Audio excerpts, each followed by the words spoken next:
Welcome to DataCon LA, 11th year. We'll give another round of applause for that.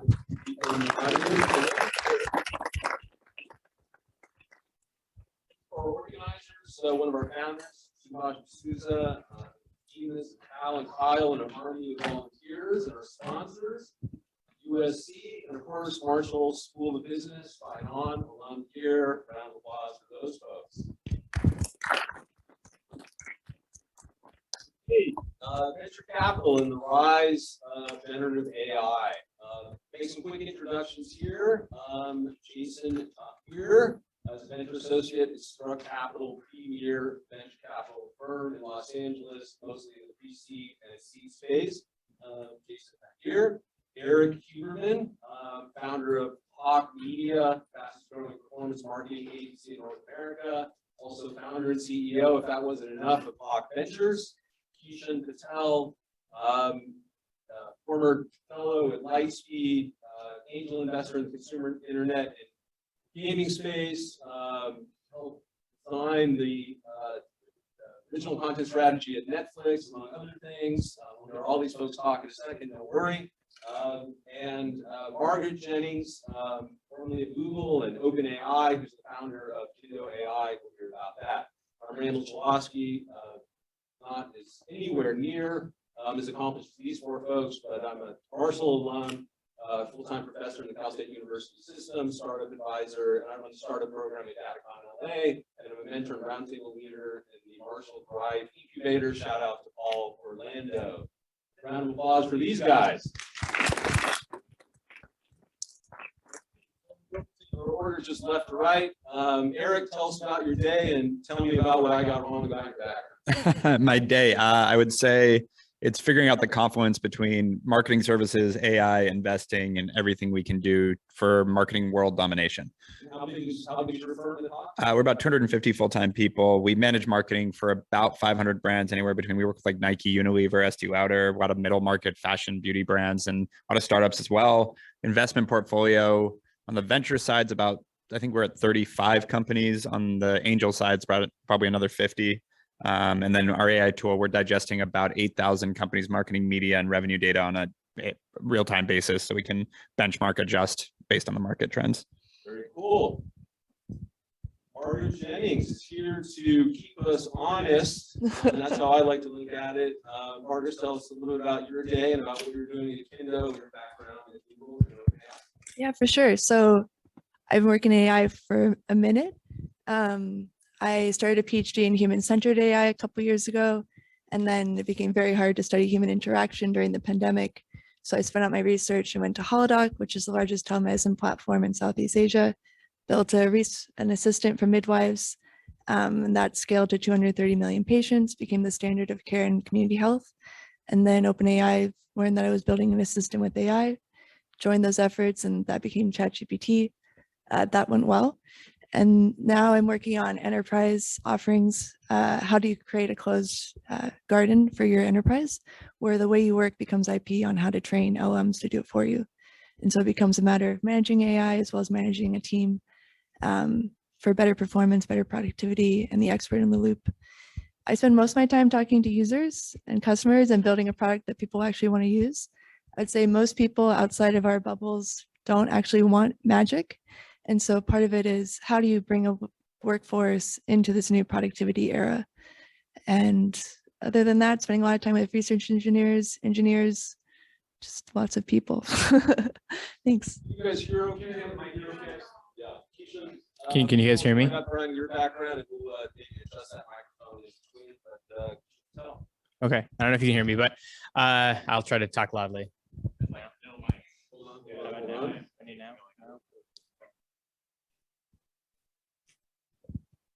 Hello? Better?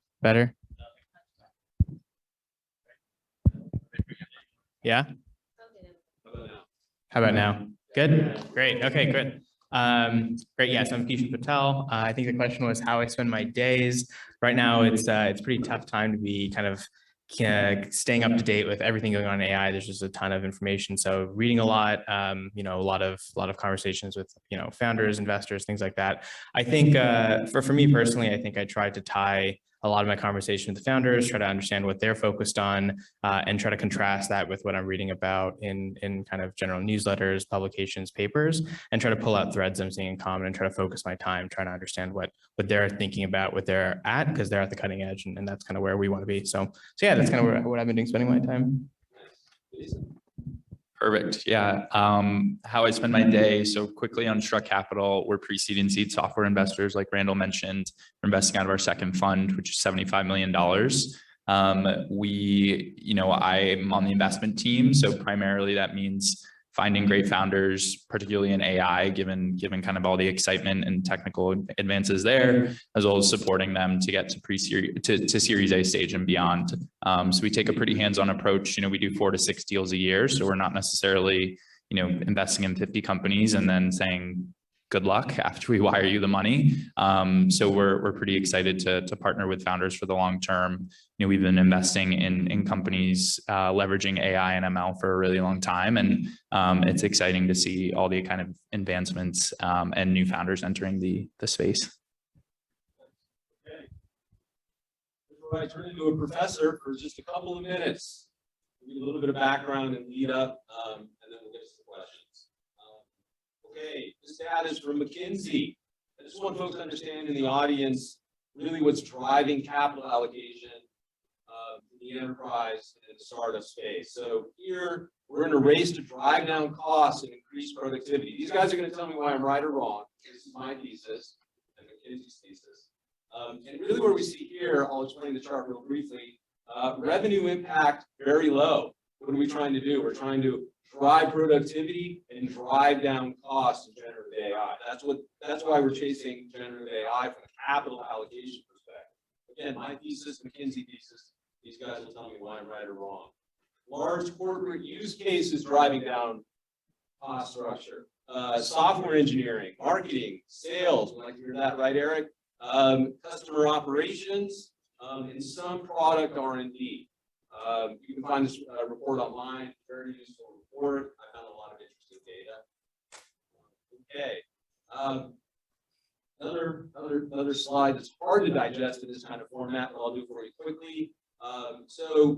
Every year, McKinsey puts out a report.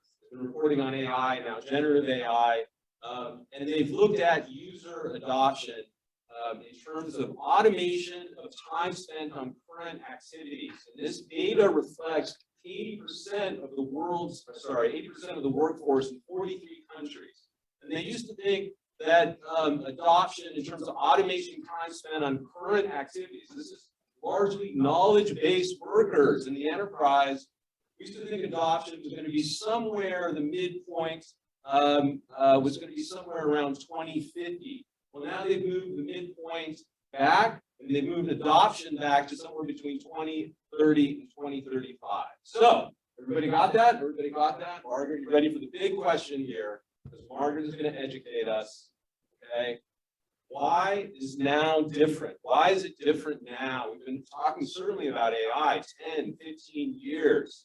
Why is it different now? Why is the next decade truly going to be transformational? Why is McKinsey right? I don't know if McKinsey's right, but we'll put that aside. What's different now about generative AI versus what I would call traditional AI is that traditional AI has been focused on precision and prediction. So think of Netflix or Amazon or Google. These are all recommendation engines that are built to recommend what you're going to click on next. So we've already seen what it looks like or feels like when culture and society is recommended through an AI system. Generative AI is about collaboration. It's about what happens when you're working with a tool or an assistant that doesn't do the same thing twice. So what happens when you're truly interacting with something that is acting as a partner and as a way to accelerate or amplify your steering of the model? So one way to think about this is with sort of what we've seen with consumer internet in the last year and a half. Think of TikTok or Dolly. We've seen this explosion of collaboration or breaking the fourth wall of the internet. And we're going to see a whole range of tools coming out soon where you're able to do things you couldn't do before. So imagine if you wanted to make sense of all your big data. So let's say you're inside an enterprise, you have 140 different SaaS applications. how's my company doing today? That's a really hard question to answer when you're inside a company. And now you can do it pretty easily through an LLM. What's also exciting about this time is how much developer tools are accelerating this development. So if you think about LangChain or Llama Index, now you're going to be able to do agents across your data, right? So it's not just finding the right answer, but then also correcting it and saying, I want to be notified on this every day or every week, and start to have this collaboration with your software that before was just there as really data entry or data lakes or databases. And now all that business logic that sits on top of SaaS applications can be codified into your LLMs to do it on your behalf. So I think we're entering a truly collaborative period.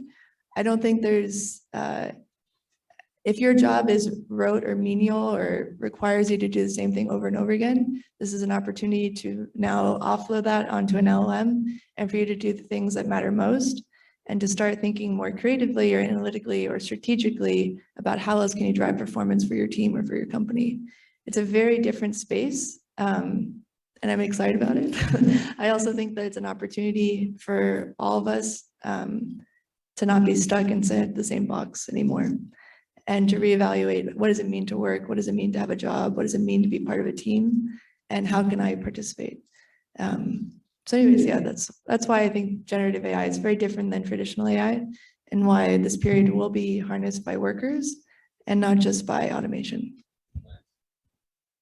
Looking at some pitch book data here in terms of deal flow. Not going to read the slide, you guys can get some talking, but deal flow and capital allocations, North America data is way up. So it's a little bit flat year over year. Erik, Hawke Ventures, what are you excited about in terms of use cases? Where are you seeing opportunity with your clients in generative AI? Yeah, I would say this stat doesn't really mean anything to me other than VCs continue to be lemmings and chase you at each other's FOMO are. So like to me, that was crypto and blockchain 2 years ago, and that worked out real well for a lot of VCs. But I do believe, like I've been watching these trends we talked about before getting up here, like the AR, VR investment trend, the blockchain crypto cycle and VC. This is the first time I believe in the past, 10 years in my investing career that it's actually legitimate. I think that, everything Margaret just said about AI and what's happening is very right. And you've been in it for, you said about 8 years you've been working on it? Same. So about 8 years ago is when we started building our tool. And I was reading a lot about Ray Kurzweil and what his predictions were. And he literally predicted that 2023 is when AI would mimic human intelligence. It's not actually be true artificial intelligence, but it would feel like it. And here we are. He was pretty much right. And I think when we talk about the trends and now all of a sudden ChatGPT comes out and everyone goes, oh, wait, this is artificial intelligence. Like, oh my God. And VCs are just other people. And they're just excited as anyone else using it going, wait, now I understand this is real. This can be something. And so that's why you see this ramp right at an incredible ramp after ChatGPT proliferated, where everyone's like, oh, this is actually legit. Now, my opinion of that is, I think this is one of the first gold rushes, so to speak, and trends that will bear fruit, because I think we're already seeing the use cases across everything. The adoption is crazy. And I do believe, and I hate it because it's been thrown around in other industries, but this is sort of the next internet, where it's not going to be. And so from the investment thesis, the last point, I don't believe in investing in an AI company as much as I think every single company needs to be using AI and have it as a part of their offering. And so we're looking for our existing portfolio companies and how they're leveraging this, as well as when we're looking at a company that calls themselves an AI company, we're actually super careful because a lot of times they're just throwing .ai on the company and trying to claim to be, but there are a few out there that are really impressive. And I think the next couple of years are going to be even more exciting on that. Okay, nice. Jason, what are you guys excited about Struck? Certainly you guys have been investing in AI for years now. What about generative AI? What kind of opportunities are you guys excited about? Yeah, I think it was interesting to see the chart. You had a few slides up around industries and use cases where AI has become especially prevalent, because there was one that we're especially excited about, which is, vertical applications of AI. I think, when you think about how easy it's been for the incumbents to leverage a lot of these foundational models. It's great for the end user, but as a pre-seed and seed stage investor, it's definitely a little bit, it gives me a lot of pause.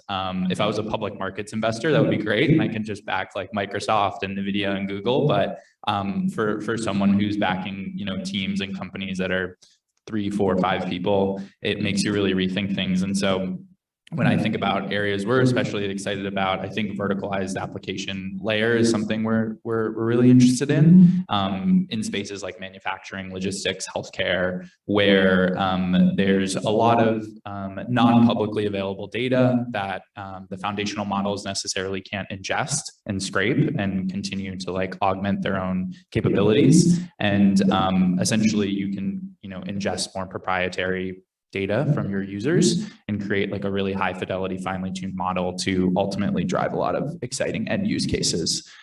So we've seen a lot of really interesting stuff in a lot of these quote unquote like old world industries. And I think a really important thing in bridging the gap here is abstracting away a lot of complexity around prompt engineering. So if you don't know what that is, think about when you go to ChatGPT and you type in a question. If you type in a question that's maybe a bit too open-ended, not specific enough, you get an answer where it's like, leaves you feeling a little lukewarm. But if you spend a lot of time putting in a prompt that is really carefully crafted to the specific answer you're trying to get, you get oftentimes a really high quality response with no hallucinations. And so I think a really big kind of gap or big jump to make for a lot of these verticalized applications is abstracting away the prompt engineering difficulty and being more prescriptive upfront with the type of workflow that they're trying to push forward to the customer. So that's definitely an area we're spending a lot of time on. Kishen, what's going on in your world, consumer internet, gaming, or anything else you want to talk about that you're excited about in terms of investment opportunities? Yeah, totally. I think on the consumer side, it's a little bit different. And I think if we go back to the other side, we don't need to actually go back, but you saw that tiny slice where that was revenue. And I think so much of the focus in the generative AI space has been around cost savings, and that applies to the enterprise. But I think the tricky thing that I'm seeing that I've been kind of thinking about on the enterprise side, as much as I do that, is, let's say you have a $100 billion industry. If you introduce AI into it, it's more efficient. You've probably collapsed that industry to something a lot smaller. And it's hard to say how many companies, to kind of Jason's point, can be supported in that. So on the consumer side, there's not as much kind of cost collapsing, things like that you're focused on. I'm more focused on kind of the new experiences, the things that drive revenue in a different way for consumers. So if you think of like other kind of platform shifts, kind of the way I think about AI is a platform shift in terms of technology. Uber wasn't just a way to hail a taxi cab. It was a whole different experience that the user was having. And that was a great source of revenue. So I think like when I think of my consumer investments and how I'm approaching the space, it's not just, how more efficiently can we make, X, Y, Z. It's about a new experience for the customer that they really enjoy and they really delight in, and then kind of get that repeat behavior that you see on kind of consumer apps. So that's what I've been focusing on. That's what I'm kind of looking at in the space. Nice. I thought this was interesting. I don't know if it's counterintuitive. 75% of generative AI investment is happening in North America, in the United States. Margaret, is that because of the confluence of entrepreneurship and science in the United States? Why do you think that is? Yeah, I mean, personally, if you look at Toronto or Paris, you see some of the largest large language models being developed by Cohere or Minstrel. Llama 2, it came out of the Meta Paris team. If you look at the open source community, it's predominantly outside the United States. So I think this is another lagging indicator, and we'll soon see VCs and other parts of the world start to invest heavily in this space as well. But the US is always first, so that's exciting.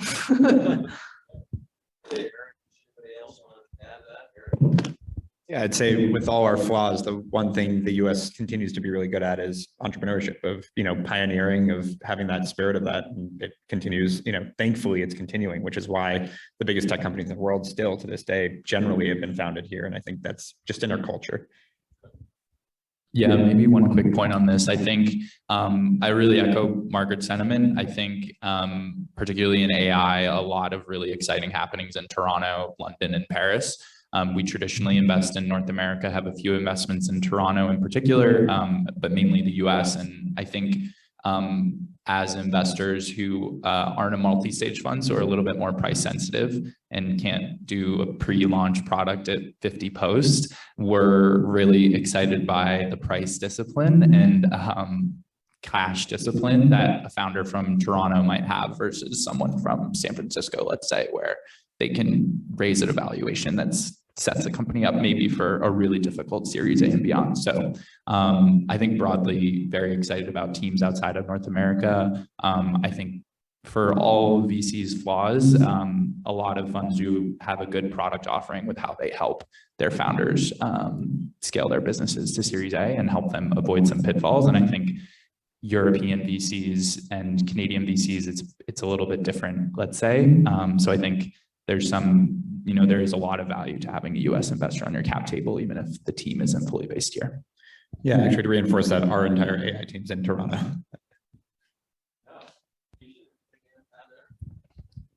I think the only thing I'd add is I think part of this, especially on the foundational model side, and even to the extent that AI-based companies are doing fine tuning, is going to be access to chipsets. I think if you're outside of the US, accessing those, high level, powerful chips is a lot harder than if you're US based. So that's the only other kind of fact I'd add.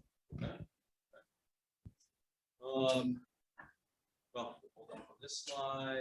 Hold on this slide. We're going to go to the due diligence here. So I think you guys have spoken a little bit about it. There's a lot of noise in the marketplace. I come from the consumer internet. I cut my teeth during the rise of social mobile and video, where people from Facebook would actually come to your office. And it used to be if you could build an app and you get some users, you could build a proprietary first-party network, you could raise funds. And my question here is, what is different technologically on the founder side, on the product side? What's different now with generative AI from a due diligence perspective? Are you asking more questions? Is it a lot more technical due diligence? And how do you stay smart in the room? Anybody want to take that one? I'm happy to. Because our thesis on the venture side is frankly different than most venture funds. We have a team using these things that we're investing in. So we have invested in a couple of AI tools and we use them. We go, all right, you claim that this is the problems it's solving. Let's go try it out. Let's spend a few months using it, deploying it, seeing the mistakes that happen, understanding that it's an early stage company. So like mistakes are going to happen, but they're acceptable, and see if they can execute what their promise they're making is. And so I think that's something that a lot of the times investors miss. They hear this thesis, they see this deck, they hear, the valuations that you can get a $50 million seed round and we're getting in right before that. And they get dollar signs in their eyes. And for us, it's more just, is this practical? Is this actually going to solve a problem? Because that's where you get into trouble with investing in this stuff, is like the idea of what AI financially can benefit, how it can financially benefit you, and getting on that bandwagon is what a lot of people jump into. And you invest in stuff that the practical use starts to come in. And at the end of the day, people go, yeah, this is great in theory, but no one actually wants to pay for this. And then you don't end up really actually making a turn. So that's a big part of the diligence, is does it actually solve a problem? Will people pay for it? Margaret? Yeah, proprietary data is a really interesting problem because one, users are far more aware of how they interact with the product and create proprietary data than, let's say, the beginning of Google. There's also a growing understanding that I'm training the model to replace me at my job. So ChatGPT and others have been banned from Fortune 500 and Fortune 100 companies. The reason for that is that you're leaking data to someone else. And I think there's an increasing understanding that I need control over my data, which is how I'm interacting with the product and whatever data I'm inputting into it. And that needs to be at least well articulated back to me. So I have some challenges around the vertical use cases where it's unclear if the owner or the enterprise of the tool is being able to collect that data to be able to fine tune on their own. Specialized use cases. So, consider the difference between Google and Microsoft. On the paper, they're basically the same. I was about to say country, no company. But the difference is how they work and who their founders were. And so you can imagine a place where, especially with Gen AI, how you work actually determines the tool's performance, and you want to be able to safeguard that from everyone else. And not want your own way of working to be leaked into something else for others to use. Yeah, all to say that I think data is sort of the crux of all these issues, and that even though something has been open source and available, what you do next, there's still a lot of engineering required to be able to make it useful to someone else. Yeah, I think on the diligence side, especially as an early stage investor, and it's not revolutionary, but it really comes down to the founders and the founding team. I think, highly technical teams in this space is great, but so many of the teams that come in trying to build products are technical enough, is what I'll call it. And that can be like, proficient enough, maybe not to build OpenAI from the ground up, but use the tools, build whatever they need to. I think the things that really differentiate founders, in my view, especially right now where the market is the ability to understand their end market, know who they're trying to serve, and serve them really, really well. So I think the way, like if I were a founder today, I wanted to really differentiate myself, it's everyone else is going to be able to build, use the APIs from ChatGPT to build XYZ tool. But what's going to really set you apart is being able to tell your investor, your customer, whoever it is, like, this is what this tool is for, this is who it's for, this is who it's not for, and then really know that pain point well, and make it clear that it's an actual pain point and not something that's kind of interesting or demos well. I think that's really the diligence points that I focus on. And again, it always comes down to the founder. I think markets change, everything else about a company can change, but the founder can't. So it really just kind of keeps coming back to that. So maybe no different than another category of investment. I mean, I think those are somewhat discerning priorities in terms of due diligence. I guess I'm wondering, is there something different about generative AI from a due diligence perspective, or does it come down to the same principles of other investments at the earliest stage, where we're looking at founders, we're looking at product, we're looking at pain point, we're looking at opportunity, we're looking at credibility? I guess my question there is there something from a technical due diligence perspective in generative AI that might be different from another category? Or is there something specific about generative AI that is different versus another category? I think it's Margaret nailed it, the proprietary data piece, the proprietary piece of that, because if you're just building another model that you're modeling out, and that's where technical diligence and being able to know that, but I don't think there's many people in the world that can do that diligence right now. So for most VCs, that's probably not actually achievable, but knowing what their strategic advantage is, we like to invest in anything needs to have a strategic advantage. I think you can be a little more flexible with that with most industries, but with AI, there's such a rush there that meaning like a gold rush, that if you don't have something that's actually giving you the ability to differentiate yourself and to put a moat up with what you're building, and you don't have something proprietary or access to certain data or access to something that actually makes you stronger, that's a really hard thing to invest in. Yeah, and I think to just reiterate, it's not like you deploy a model once or you collect data once. This is an iterative process where you're constantly retraining the model based off of new usage, new use cases, where you want to steer the product. And you're constantly having to evolve the backend so that the product experience is that much better. And so really it comes down to, if you guys are interested in reinforcement learning, human feedback, but being able to take into account that now your end users are experts in the loop who are going to help steer and guide the model evolution that's required in the backend. So this idea that now there's a collaborative approach between your users and your product is being powered by the needs of both your users as well as the needs of the model. It's a very different approach than launching a social media app, although social media does require a lot of human feedback to be able to train those recommendation engines too. We all agree with Kishen. I'm not reducing the point, but that it also comes down to founders. I mean, it comes down to people that have a vision about how they're interacting with customers, how they're growing their internal team. Can we agree with that? Jason, thank you. We're going to come to Jason. Jason, how are you thinking about due diligence here? We'll come back to you. Yeah, no, I think a lot, if we want to get like very specific, like what Margaret said, this proprietary data, a model is constantly trained, and it's a living, breathing thing, if you will. If you think that the foundational models will only become more accurate and powerful over time, there's definitely certain frameworks that you can apply related to the accuracy of the model. How much better is it than ChatGPT or any other of the foundational models that anyone can wrap around some sort of basic UI and UX? And is that a step change better for the end customer and ultimately going to result in like a company that can do tens of millions, hundreds of millions in annual recurring revenue? So that's something that's, I think, unique to a generative AI and at the application layer, and certainly something you loop into Diligence. And I think ultimately, you know, we have an in-house CTO who we leverage for any diligence process, but in particular, this is something really important to us, is getting him really involved in these processes to help evaluate the efficacy of the technology. So that's something super important. There's unique kind of unit economics. If you're, you know, training your own model, it's a lot different gross margin profile that we've seen across different end use cases. So does this end use case, while it might be interesting and compelling, the gross margins aren't necessarily reflective of like 80+%, like the best in class SaaS businesses. So there's a lot of downstream effects of this proprietary data thing that we keep jumping back to. And I think ultimately that's how we diligence things, in addition to, you know, kind of classic frameworks around founders and things like that. I was just going to say on the question you asked on the founder side, when we look at businesses, they fail for two reasons, and I haven't found a third yet, which is number one, you get underwater on either fundraising or leverage, where you just can't, it's insurmountable to get to a point where you can actually get over your financing. And number two, the founder or leadership team gives up.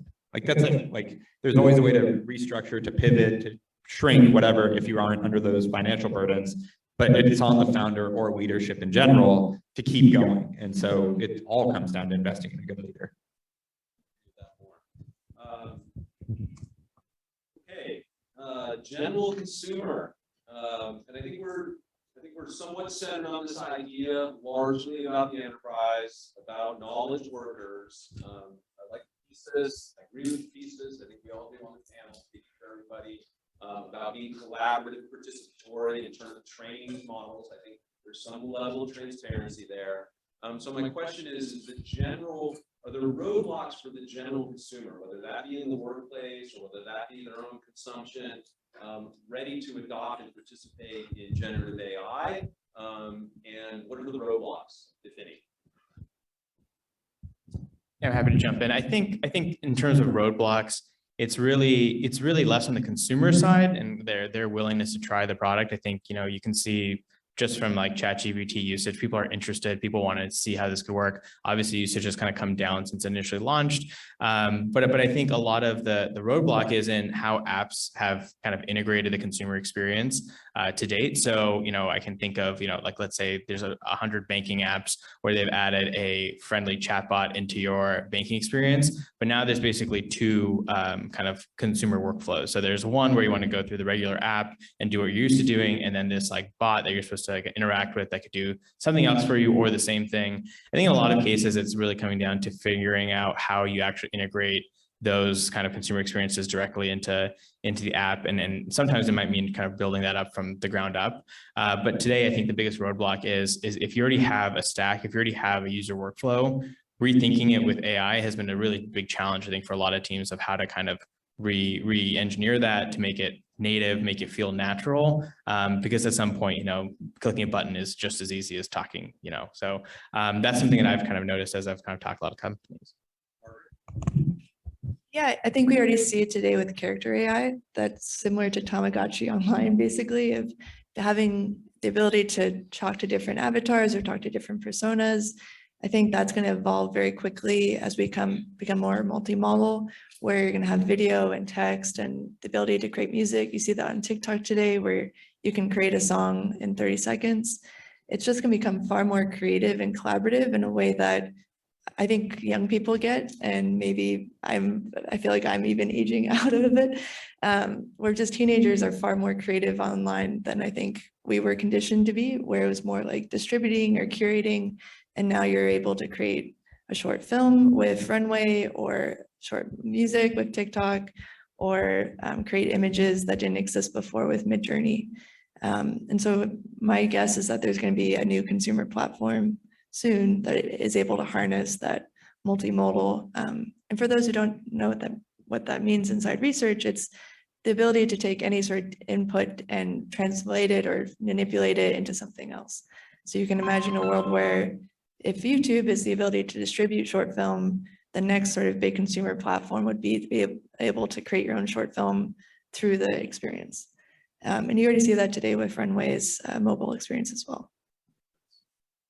Jason, here, No, actually, I was just about to bring up gaming. We generally don't invest in consumer companies. We're primarily focused on B2B businesses, but I think some of the most interesting applications in the generative AI space I've seen in consumer has been in gaming. And, you know, echoing Margaret's point, I think younger people are very creative online, and they make really interesting things. You see Roblox is obviously a massive company, and I've seen a lot of companies where you can essentially create a game with one prompt. So let's say I want to create a cowboy game set in the Arizona desert. You type in that prompt, you get like a field of play, you can drop in characters, you can add different levels, and it's this really interesting kind of creative experience. And so I think, you know, that's a really interesting opportunity to create, you know, a really holistic ecosystem of social experiences, you know, create monetization with like skins and things like that. So seen a few interesting companies in that space.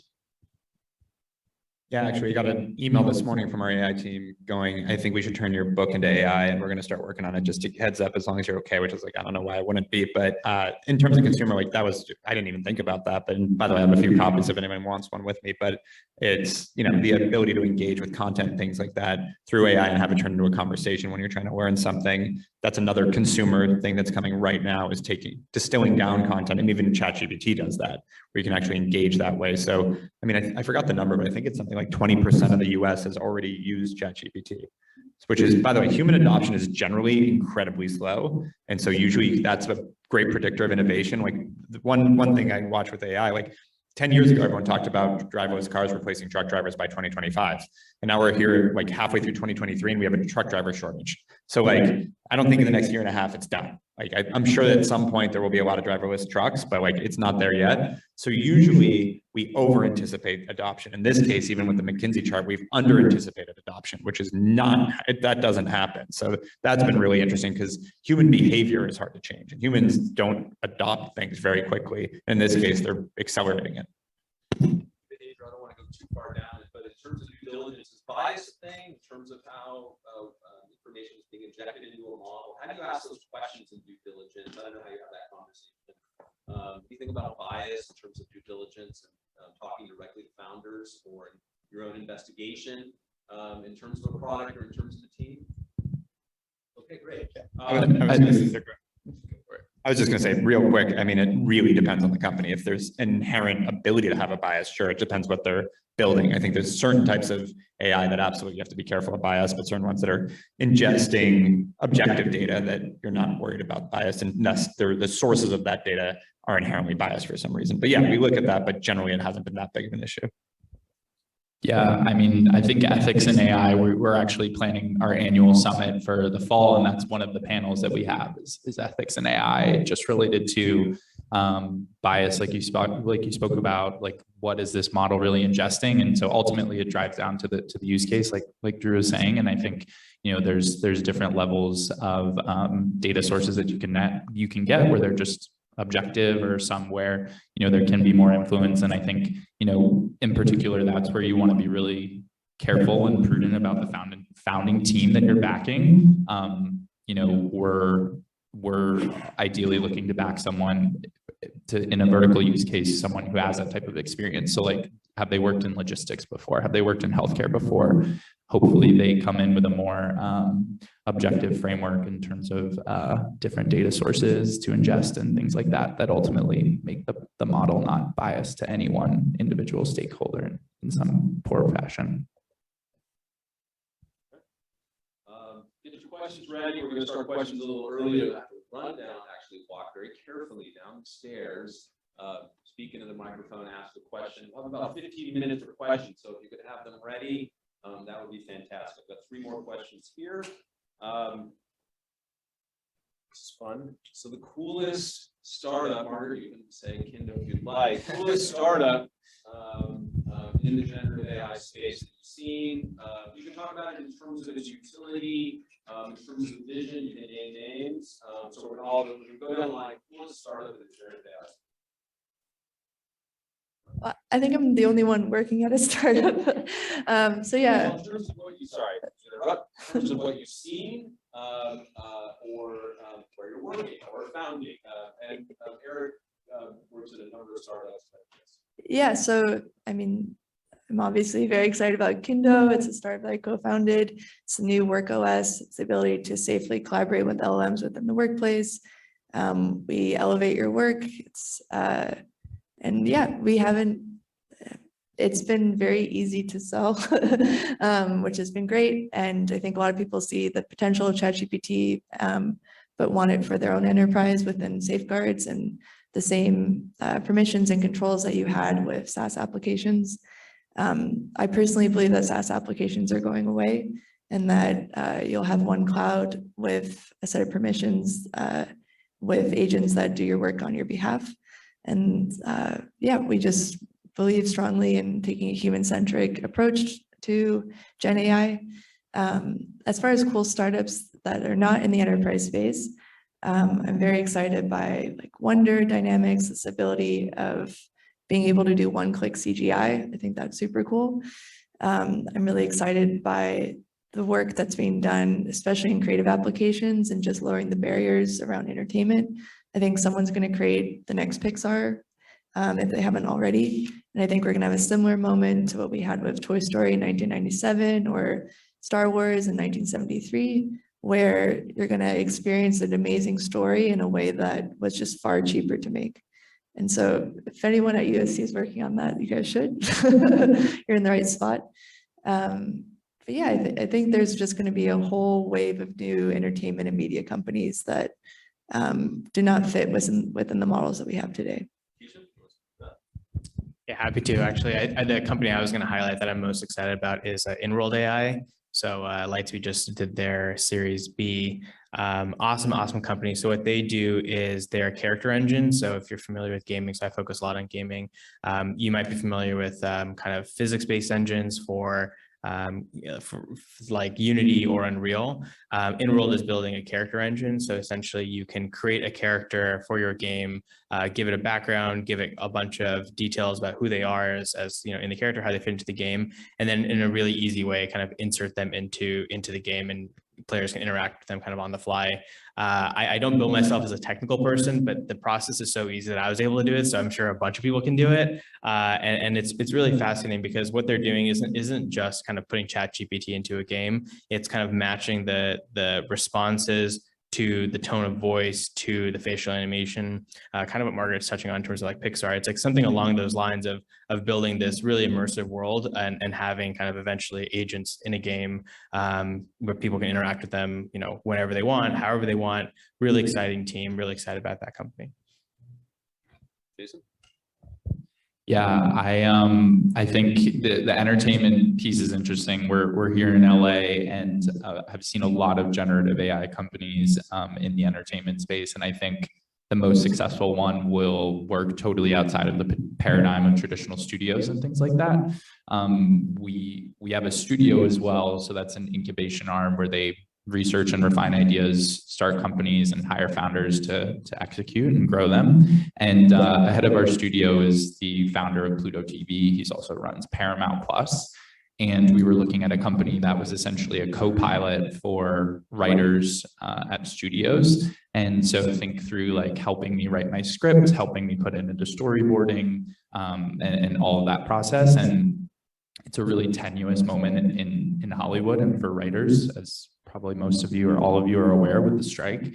And so I think companies that will be able to effectively go to market will work outside of the paradigm of the traditional studios, just given that's like a huge point of contention in the negotiations. So just wanted to maybe share some additional insight I have there. Coolest applications, I've been really interested about a company I'm actually talking with right now that's in the pharmaceutical space. So again, this co-pilot idea helped me create my drug basically faster, cheaper, better. So recommendations around materials where you can substitute something in that maybe has like a lower environmental impact, or you can test it in a more effective way, anything like that. And then helps you write like briefs to go through the entire research and development process. And it's really just turbocharging a lot of interesting developments there. And so very sleepy space, obviously massive industry. The company's operating in stealth, so unfortunately won't drop the name, but there's a lot of interesting applications, I think.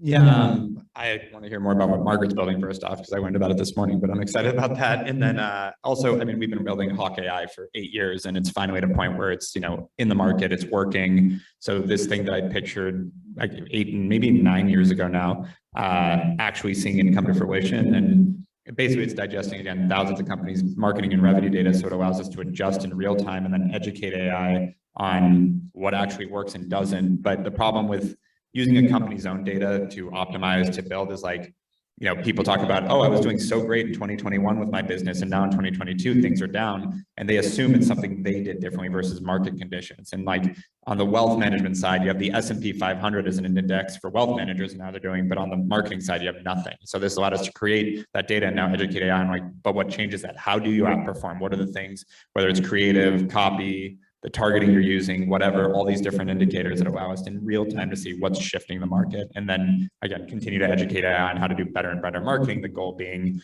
to actually have it just do it itself. Okay, quick shaking my head moment. You've seen a startup, you've met a founder, you've seen a company. I don't want to, doesn't really have to share, maybe there are none. I don't want to name names, but where did you walk away from the interaction or the meeting where you were just shaking your head? AI porn. Okay. Got it on that, Jason. Speak broadly if you can. Yeah, it'll be very broad. I think character AI is very cool. There's some use cases related to specific characters and chatbots that are maybe like a little NC-17, speaking again to Eric's point, that it's just a little off-putting when you think about it.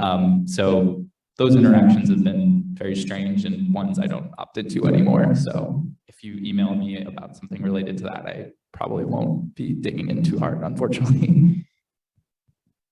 I think for me, it's just anything where it's clear that some, someone's just taken the APIs from ChatGPT or Anthropic or whatever and just slapped it onto a product. I think that I see a lot of companies where that's kind of what's been done. It's we're an AI company. There's not much underneath it.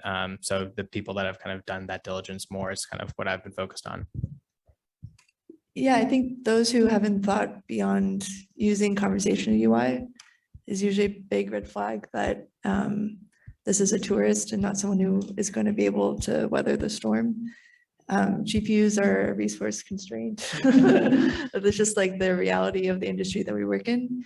And so being able to be thoughtful and intentional in how you use these sort of very real hardware constraints, to me is also a big indicator of whether you'll survive or not. Students in the room? Students? Any students in the room? Students, okay. Technical? Folks working in the technical space, technologists, okay. Executives, consultants, okay, great. Mix of audience, okay. What advice do you have for them in terms of the category of generative AI, where they might be working, any advice working into it? I think we all agree it's going to be a transformational decade. I mean, I got a little tingle when you started talking. I mean, literally about Star Wars, about Pixar. I mean, I believe that honestly, whether you do or not. Yeah, any advice on where folks should be focusing in terms of their investment, their own time and energy and career, your own personal portfolio, mix of students, technologists, executives? Any advice? Yeah, don't become a prompt engineer. like that job is like, granted, I'm hiring $1,000 a year. Yeah, I mean, I'm hiring a prompt engineer right now, but that doesn't mean I think the role is going to last for the next 5 years. I think these models are going to get a lot better. We're in a transitional stage. there will be a far more stable version of these models, just are easier to steer. And yeah, I think my advice is to play around with these models, to not just think that the world is ChatGPT, but there's a whole host of other large language models that are multimodal, that are very different than sort of our sort of understanding of software and what technology can do. And to start getting creative about what do I want, how do I want to work? How do I want to interact with the internet? Because a lot of, I don't think anyone has a fair sense of where this is all going to play out. But as long as you have a North Star and what you think are good, strengths and weaknesses, I think you'll be better off. I don't think basically none of the cards have been set. It's a feeling. We're just at the very beginning of this. I think if I were a student, especially like looking at the space, it can feel like, a bunch of PhDs, really smart people, like it's going to take forever for me to get up to their level. But if I were a student right now, I think one thing that's surprising about this space is that it's very accessible in terms of just the wealth of information out there. There's some really great YouTube videos from even people that worked at OpenAI that sit down and explain to you, how does transform work, how does this work, and go through it in like PyTorch so you can actually build it. I think doing things like that is a great way for your students to just kind of come up, start understanding like how do these models and tools work. And if I'm an executive, I would think, or kind of a technologist, the way I think about the space is, there's all these foundation models, all these people spending all this time training the model, but there's a whole ecosystem of stuff that has to be built to support that. And where is that going to go? So that could be like, better embedding models, better observability, different tool sets to help the developers that are using these models along the way. That's where I'd be spending my time if I were kind of in the space. Yeah, I'll take a different approach. In a past life, I worked at a university tech transfer office. So know that there's a lot of academics working on really interesting things, interesting research. And since we're at USC and there's some, it seems like researchers or professors in the audience. If you are interested in starting a startup, I think it's always really important to be really cognizant of who your co-founder or co-founders are, but especially if you come from an academic background or a research background. Building a business is a different problem than building a really interesting technology. And so, that co-founder selection is going to be really, really important. And you're going to want someone who likely is probably really strong and seasoned in building a team, go to market, all of the nuances of actually building a company and not just building interesting tech. So if you are interested in building, there's been a lot of really interesting companies started by former researchers from universities. And so just be really, really, cognizant about who you're choosing as a co-founder and make sure they kind of offset some of your blind spots. I'd say look at, in terms of how you use AI, I'd look at the most tedious things you do that have the lowest brain function and find things that can replace that. Like, don't boil the ocean and try to figure out all the things AI can do for you because you're going to get overwhelmed. Look at the stuff that takes you a lot of time, that doesn't take you a lot of thought, and start there and then start to expand off that. But that's a good first jab into it. It's like, what am I spending a ton of my time on that definitely in an easier way, maybe like, what could I give to an intern if I had one? And then start to look for AI to replace that. Like, that's probably the easiest approach to actually start to learn how to use this stuff. Okay, summary. Dumb money and smart money is still chasing yield in the venture capital space. That has not changed. Founders matter. That has not changed. And apparently there's still people starting up with generative AI porn. So that has not changed. What has changed? Transformational decade. This is the new internet. That's how I see it, and how my co-panelists see it. Questions from the audience. Anybody have a question? Yes, you, sir. We've got the mic. Thanks, Subhash. Subhash D'Souza, founder of DataCon LA, principal organizer around Subhash.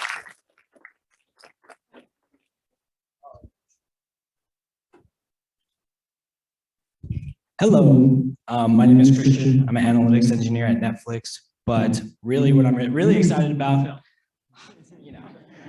I have my own startup that I'm making, and I have a question for you, both the founders and people in VC.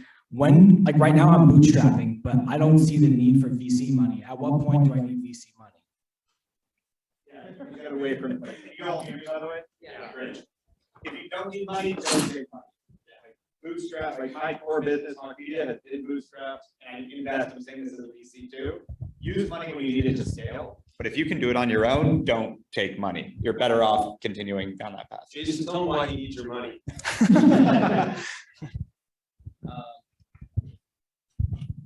Yeah, I think you need that money. We particularly actually like backing first-time founders because we feel like there's some, learnings that you can have from someone who has a horizontal lens around kind of some of the blocking and tackling of how to build a fast-growing company. Whether it's like how to hire, who should I hire? I think also as long as you're not overly diluting yourselves with certain VC rounds, they can provide an air of credibility to prospective employees. So maybe if you don't have the network to convince some of your friends at Netflix to leave a cushy job at one of the biggest companies in the world, it can be really helpful to get, VCs funding you so you can pay them a salary that's comparable to what they're getting at Netflix. And then also, gives them the credibility that like, hey, taking this chance on this 2-person company actually is a really good career choice for me. But I think there's pros and cons like anything, and the smartest founders are using it. They're not relying on it. They're using it as a tool to accelerate their business. You should tell the gentleman how you help folks look around blind spots, look around the corner. I was just going to say, I wouldn't be a good VC if I didn't talk my own book. But what I would say is getting VC investing and funding doesn't have to be like a big organization. I think especially if you're bootstrapped, especially if you're able to kind of continue your runway and you were looking for advice, angels are a great way to go. People who understand your market, understand what you're trying to build. I think that's also a great place to just start getting some, introductions, information. And then when you do want to go raise, angels can be really helpful in that way too, because they can kind of point you in the right direction. So I agree with kind of my other panelists. Don't raise if you don't need to, but at the same time, if you are looking for the advice, if you are looking to kind of expand, looking at angel networks are a great way to go. Thank you so much. Other questions? Yeah, hi. I was just kind of curious, how are you guys currently finding a lot of your founders and a lot of your companies? Like, how has that changed over the last few years, especially with AI kind of exploding? I imagine, the Y Combinator is no longer the in vogue way. So I'm just kind of curious where you guys go to find your founders. For me, it's been, events like this is a great way to meet people that are interested in building in the space. Also just kind of putting myself out there, doing different meetings with different founders, friends of founders. That's kind of a lot of the way a lot of VCs are trying to source their companies, especially at the early stage. So that's kind of what I've been doing. Kind of what typical VCs do is just talk to a bunch of people, from those conversations, form a thesis, and then try to drive that thesis down to find people who are building in that space. Yeah, I think like the network. So people who, our founders know from previous companies, we trust their feedback a lot. And I think also it's just putting yourself out there and putting yourself in the right place at the right time. So basically all of June, I was outside of Los Angeles. So I was in Toronto for Collision and spent extra time there. Like mentioned at the beginning, there's a lot of really interesting AI talent in Toronto. So it's just like working hard. Our fund, everybody is pretty young and we're not in the back half of our careers. So we're willing to get on a plane and meet people and not spend the entire summer vacationing. Yeah, so I'm a scout for Fika Ventures and Craft Ventures. And the easiest way for me to meet other founders has been through writing. I've been writing about how to build a product with Gen AI, like how's this moment different than the past, as well as what do knowledge workers want from AI, and just sort of talking while building and trying to build in public. And I found a lot of people are reaching out just to talk about this sort of new space and how to do this. So that's been a great way just to connect with like-minded folks and through Substack. Yeah, for us, I mean, intros are the biggest, just because it's a filter. So we know if they're connected with someone we know, we can trust it a little more. We get bombarded with inbound all day. But when it is like not someone I meet at a conference, like being in the room is definitely the best way, as well as having mutual connections. I would say beyond that, if that's not approachable, which again, that's a catch-22. Of course, everyone wants to be in the room. Not everyone can be.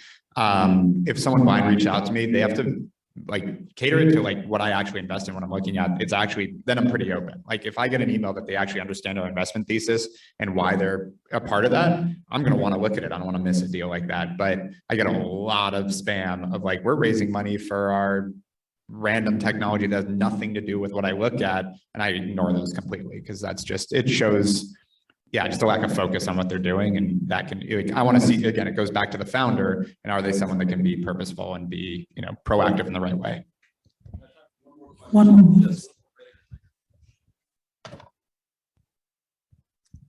Hi, I'm Tess with Slate Ventures. So great panel, first of all. A lot of information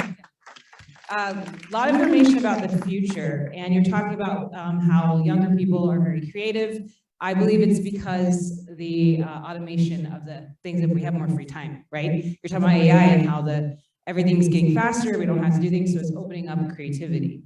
From scouting perspective, talk about how smart our audience is and how they know when you're using them and you know you're using your data. Where do you guys see, or do you see anyone creating or building in the intersection of IP ownership and AI and the data sets, and being able to have that where it's not owned, because the younger generation knows that we don't want necessarily one, like your point, Margaret, one cloud. Okay, but who owns the cloud? I'm a contrarian believer in this one. Like everyone knows that China's stealing your data on TikTok, yet everyone still uses TikTok. So like, I think we talk about it. I think the media talks about it. I think it comes up in conversation, but I actually don't believe that that large of a cohort, like if you ask them if they care, they say they care, but their actions don't speak to that. So my experience has been that, like, I do think that conversation will keep going, but it's not as dire as I think a lot of the sort of conversation has been about it. Yeah, I think there needs to be a new law firm created around IP and ownership. I think there's a very valid argument to be made that if you ingest my copyright, then I should have ownership rights of some sort. And yeah, I think this is going to be a huge part of the industry. And it's a worthy one and something that I hope others step up to the plate. Yeah, and on the business side in particular, if I'm a business and I'm Pfizer, I don't want AstraZeneca, you know, I don't want my data that, you know, company X is using to power some end-to-end workflow for me utilizing AI to help AstraZeneca out. So there's a huge opportunity, I think, in tools that basically enable companies to create models that are proprietary to just an individual company. So single tenant hosting, things like that, making data compliant and confidential and things like that, I think is a huge opportunity. Yeah, I think the quick thing I was just going to say is I think this will get set a lot, in my opinion, by just legislation, and that's a lagging kind of indicator of putting that together, understanding the space. I think the toughest thing is in a lot of these models, if they've been trained on, you know, let's say Disney IP or, you know, whatever IP, understanding that newly created kind of piece of media, how much of that is attributable to Disney is a big question that still hasn't been answered. And I don't know how much is going to be answered, at least by technology, as much as like legislation. And to be honest, this is a huge risk in my opinion, because, you know, once there is a great use case, once there's money from that new media that's been created, that's when Disney's lawyers are going to like gear up, and that could kind of cut an entire industry. So I think it's like it's a big question, but I don't know anyone that's really figured it out yet. And I'm not so bullish on the idea that it's going to be purely technology done. I think it's going to be legislation. Erik, Huberman, Margaret Jennings, Kishen, Patel, Jason, Tahir, round of applause.